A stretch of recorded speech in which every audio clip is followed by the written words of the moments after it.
Ikaw sa bawat araw.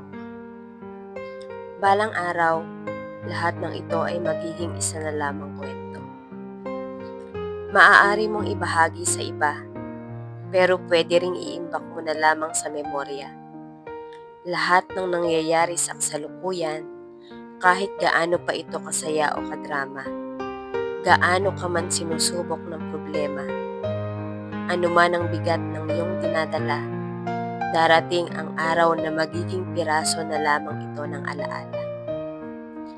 Maaari mong balikan ang mga nangyaring maganda. Pwede kang pumikit at damhin ang ligayang ipinaranas sa iyo ng sandaling iyon. Pwede mo itong itago sa espesyal na espasyo ng iyong puso. Tuntunin mo sa tuwing gusto mong makaramdam, tuwing gusto mong maalala ang mga nakangiting bersyon ng iyong pagkatao. Maaari mong kalimutan ang mga nangyaring hindi maganda. Pwede kang pumikit, lumuha, at bigyang kapatawaran ang sandaling iyon.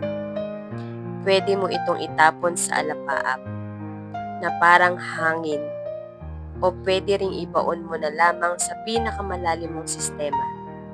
Kalimutan mo yung sakit at hirap pero lagi mong alalahanin ang mga aral. Balang araw, lahat ng ito ay magiging isa na lamang kwento. Lilipas din ang problema. Gagaan ang iyong dinadala. Mapapawi ang mga luha. Huwag mong hayaang takbuhan ka ng buhay. Maaari kang magpahinga sandali. Pagkatapos ay bumangon kang muli. Kahit unti-unti. Kahit paunti-unti. Sumabay ka. Magpaagos ka. Magpatangay ka. Sumubok kang muli. Gaano man kahirap ngayon, huwag mong pipiliing sumuko. Balang araw, lahat ng ito ay magiging isa na lamang kwento.